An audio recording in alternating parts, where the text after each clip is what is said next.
हम बात करते हैं उत्तर प्रदेश की राजनीति सब एक तरफ और एनकाउंटर की राजनीति एक तरफ। दो पत्रकार हैं, अभिषेक उपाध्याय, ममता त्रिपाठी।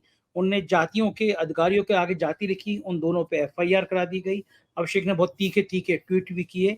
और अब जब मंगेश यादव सुल्तानपुर में डकैती के अभियुक्त पे अखिलेश यादव ने, तमाम विपक्ष ने, सोशल एक्टिविस्ट ने सवाल उठाया कि जाति विशेष के एनकाउंटर हो रहे हैं, तो आज जिस जाति के संरक्षण का आरोप था, एक उस जाति का एनकाउंटर हो गया। उस पर भी विपक्ष ने सवाल उठाया कि यह भी फेक एनकाउंटर है और ये हिसाब बराबर करने का एनकाउंटर है। तो योगी और अखिलेश एनकाउंटर को लेकर आमने सामने आ गए हैं। क्या किसी भी लोकतांत्रिक देश में, किसी भी लोकतांत्रिक राज्य में एनकाउंटर पे ये पॉलिटिक्स होना और एनकाउंटर जाति देखकर किया जाना, ये दोनों गंभीर विषय नहीं है। सुप्रीम कोर्ट को तत्काल एक न्यायिक आयोग की जांच नहीं करनी चाहिए। वो न्यायिक आयोग वैसा ना हो जिसने विकास दुबे का किया था। जज साहब बने और लोगों ने कहना शुरू कर दिया ये तो बीजेपी के नेता के रिश्तेदार हैं। क्योंकि अभय जी, जितने न्यायिक आयोग बने हैं, मैं व्यक्तिगत अनुभव के आधार पर कह रहा हूँ, रिटायर्ड जज ढूंढे जाते हैं कि जो जज साहब खाली होकर घर पे बैठे हो उनको ढूंढो। फिर टीम जुटती है, फिर जज साहब से कहा जाता है कि जज साहब खाली हैं, रिटायर हैं, एक आयोग के अध्यक्ष बन जाइए। फिर वो आयोग के अध्यक्ष बनते हैं और जो 6 महीने की रिपोर्ट होती है वो 2 साल में देते हैं। 2 साल 2.5 साल उस तक बीच तक तनख्वाह लेते हैं, गाड़ी लेते हैं, तमाम सुविधाएं लेते हैं, सुरक्षा लेते हैं। और जितने न्यायिक आयोग बने हैं उसकी 99-100% रिपोर्ट सरकार के पक्ष में आ जाती है। जब एनकाउंटर होता है तो डीएम एसडीएम के अध्यक्षता में कमेटी बना देता है, जांच करेगी। 100% एनकाउंटर के लिए कह दिया जाता है ये सही है, क्योंकि वो सरकार के होते हैं। तो कम से कम इस तरह इतना गंभीर सवाल हो रहा है एनकाउंटर पे। पिछली बार एनकाउंटर हुआ तो वहां पे बाथरूम स्लीपर पहन के, जिनको हवाई चप्पल भी बोलते हैं देशी भाषा में, वहां खड़े हुए हैं कि मतलब हम पीछा कर रहे थे हवाई चप्पलों में। इस तरह की मजाक उड़ रही है उत्तर प्रदेश की एसटीएफ की। लेकिन बड़ा गंभीर सवाल है कि क्या लोकतंत्र में ऐसी चीजें होनी चाहिए और यह क्या पूरी डेमोक्रेसी में बहुत गंभीर संकट नहीं है? संजय जी, आपने फर्जी मुठभेड़ और उसकी जो फर्जी जांच होती है, उन दोनों के बारे में जो पूरा तबसरा किया है, मैं उससे पूरी तरीके से सहमत हूं। तो इसको बिना दोहराए हुए मैं एक और पहलू की तरफ आपका ध्यान खींचना चाहता हूं। योगी आदित्यनाथ और अखिलेश यादव के बीच में जो तकरार चल रही है, मैं उस तकरार की तरफ आपका ध्यान खींचूंगा, जो इसी विषय पे तकरार है जो आप बताइए।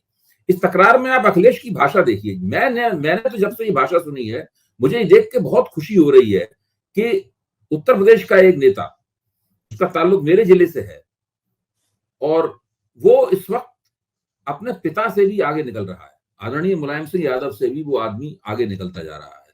अखिलेश ने एक जो बात कही कि एनकाउंटर को अपनी ताकत केवल कमजोर लोग समझते हैं, ये एक ऐसा वाक्य है मेरे ख्याल से जो राजनीतिक जिस गंभीरता के साथ में और जिस दूरंदेशी के साथ में अखिलेश ने ये बात कही है, ये उत्तर प्रदेश में जो राजनीतिक बहस है, उस राजनीतिक बहस के इतिहास में ये बात दर्ज हो जाएगी कि एनकाउंटर को जो लोग अपनी ताकत समझते हैं वो दरअसल कमजोर होते हैं। ये सीधा बताता है कि अखिलेश जब मुख्यमंत्री बनेंगे तो वो इस तरह का जो बाहुबली मॉडल है जो योगी आदित्यनाथ ने पेश किया है शासन प्रशासन का और मुख्यमंत्रित्व का, उससे परहेज करेंगे और इस तरह के मुख्यमंत्री का उत्तर प्रदेश इंतजार कर रहा है।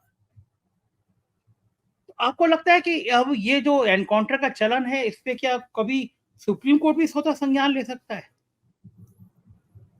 देखिए, सुप्रीम कोर्ट स्वतः संज्ञान ले, इससे वो तो सुप्रीम कोर्ट के ऊपर है, उस संज्ञान लेगा नहीं लेगा।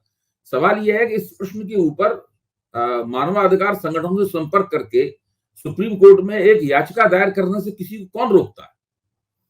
दूसरी जगह आप मानवाधिकार संगठनों से संपर्क करेंगे तो वो एमनेस्टी इंटरनेशनल के पास भी जाएंगे। उसके बाद में इस पूरे मसले को अंतर्राष्ट्रीय स्तर पर इन पर चर्चा होगी। भारतीय जनता पार्टी ये लोग और भी ज्यादा रक्षात्मक मुद्रा में जाएंगे। भाई वो अब योगी आदित्यनाथ जानते हैं कि उत्तर प्रदेश में उनका अब सिक्का नहीं चल रहा है और भाजपा आला कमान के साथ उनके जो मतभेद हैं उसकी वजह से मोदी और योगी की जोड़ी वाला जो एक मुहावरा चलता था वो भी खत्म हो गया, उसकी चर्चा भी लोगों ने बंद कर दी है। तो ऐसी हालत में वो कानून और व्यवस्था के सवाल के जरिए एक बार फिर से अपना सिक्का जमाना चाहते हैं। तो वो सिक्का, और अखिलेश उसका विरोध कर रहे हैं, वो लगातार उसकी आलोचना कर रहे हैं। तो ये एक ऐसी बहस है जो कि उस वक्त भी होनी चाहिए थी जबकि योगी आदित्यनाथ ने ऑपरेशन लंगड़ा चलाने की शुरुआत की थी।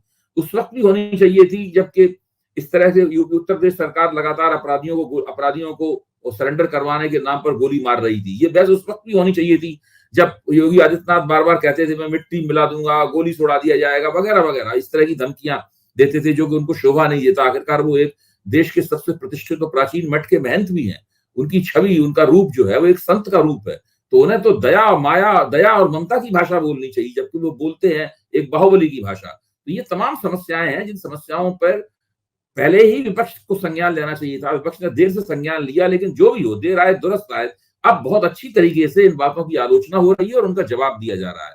इसका एक संस्थागत प्रतिकार भी होना चाहिए, सुप्रीम कोर्ट में भी याचिका दायर होनी चाहिए और अंतर्राष्ट्रीय संस्थाओं में भी ये मुद्दा उठाया जाना चाहिए।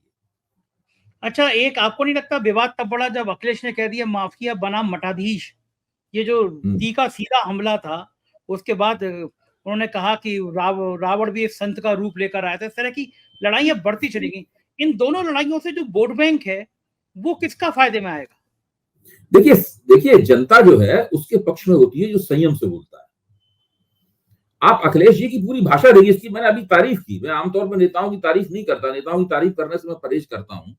अखिलेश जी की भाषा बहुत ही संयमित भाषा है इस पूरे मामले में, और योगी आदित्यनाथ की मेरे ख्याल से समझ नहीं आ रहा है कि वो इस भाषा की काट कैसे करें, क्योंकि संयम की भाषा के मुकाबले जब आप आक्रामक भाषा का इस्तेमाल करते हैं तो थोड़ी देर बाद आपको खुद भी समझ में आने लगता है कि गलती हो रही है और आपके जनता की निगाह में आपके नंबर कट रहे हैं और दूसरा बंदा जो है वो नंबर लेता जा रहा है, उसके नंबर जमा होते जा रहे हैं।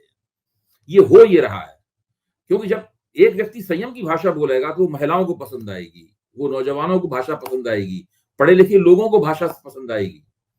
अखिलेश और राहुल गांधी की जो जोड़ी है उत्तर प्रदेश में, मैं आपको बता रहा हूं कि ये अगले चुनाव में बहुत कमाल दिखाने वाली है।